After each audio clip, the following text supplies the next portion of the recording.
you ignoring or bypassing the red flag before is actually not eliminating the red flag. The red flag is still there.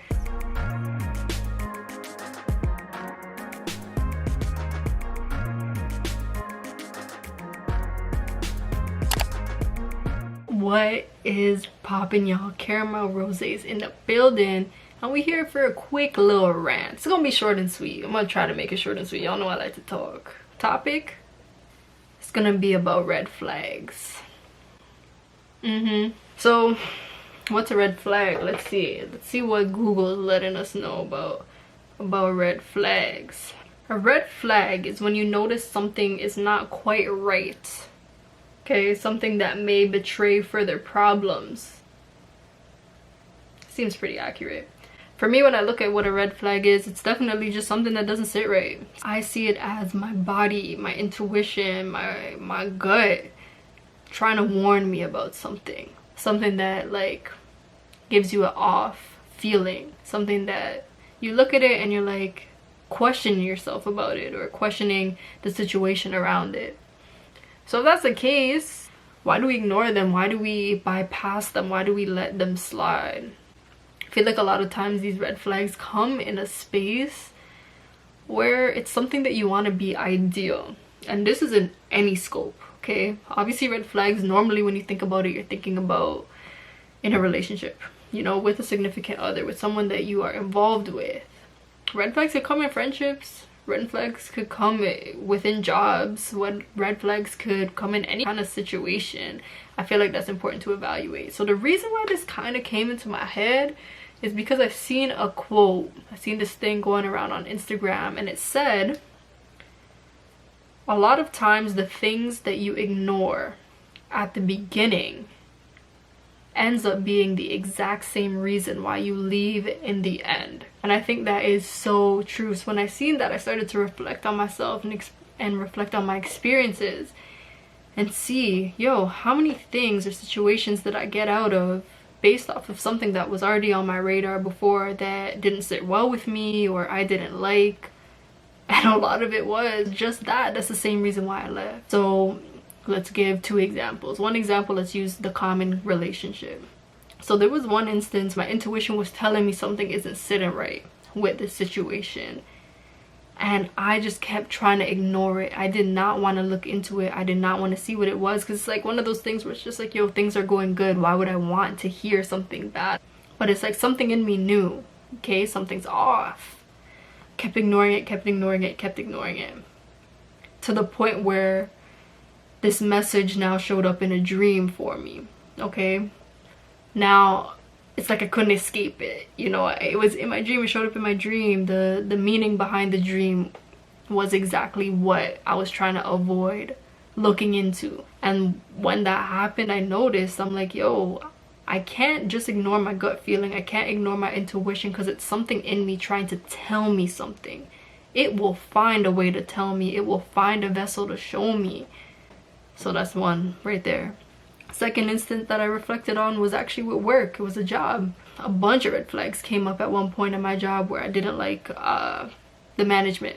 I didn't like that dynamic that was in the store. And I said, you know what? I'm gonna put it on the back burner. I'm gonna deal with it.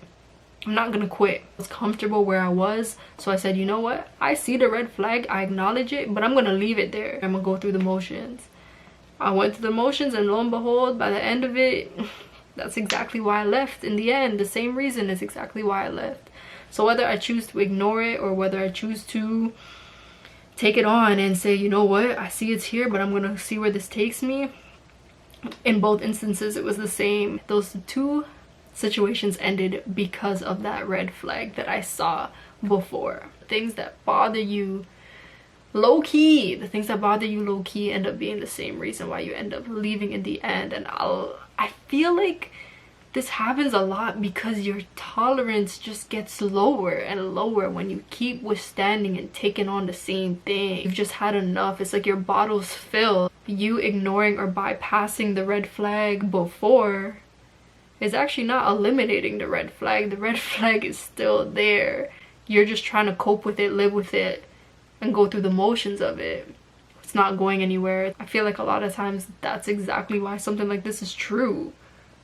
It hasn't gone anywhere.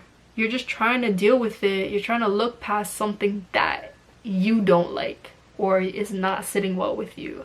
My biggest thing, trust your intuition. If it's anything I could tell anyone about red flags, I'm not telling you that you have to listen to the red flags and you have to go with whatever the red flag is. Oh, it's a red flag, I'm out. I'm not saying you have to do that. Definitely not. Because for me, I feel like I have to go through the motions of certain things for me to get the full lesson or have the full experience of why this is going through my life right now.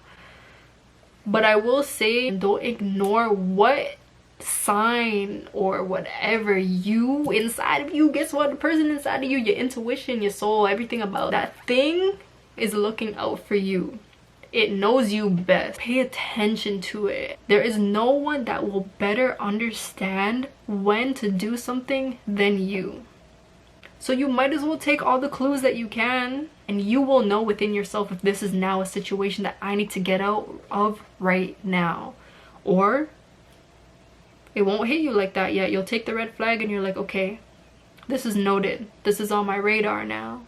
This is something that's in the archives of my mind. So when something else comes up, or if something comes up, I can now put 2 and 2 together and be like, okay, is it time for me to get out of this situation now?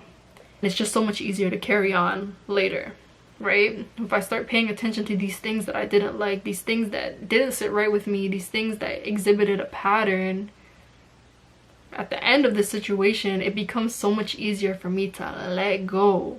Because I'm like, boom, boom, boom, boom, boom. All these things were things that never sat right with me. These were all things that were unsettling. This was all things that I gave a pass for, or I let slide. And here I am with a bucket full of nonsense that I've dealt with. Well, that's all the reason for me to keep it moving in any aspect. Again, like I said, it could be an experience. It doesn't necessarily have to be a relationship with someone. So yeah, don't ignore the red flags, man. They're there. They're red for a reason. They bright for a reason, for you to not miss it. That's really all it is. I think this one's a very short and sweet type of topic. Something, like I said, came up on my Instagram feed. It resonated with me, so I figured let me share those 2 things that I kind of reflected on with red flags. And just, I will say it one more time, don't ignore the red flags. Don't ignore it. Do what you need to do with it, but don't ignore it. All right, but yeah, so let me know what you guys think about red flags. Let me know your situations, any experiences you've went through where you seen a red flag, you ignored it, you listened to it. Let me know what's going on. I want to hear some stories. But for now, I'm gonna stop talking and I'll see you guys in the next video.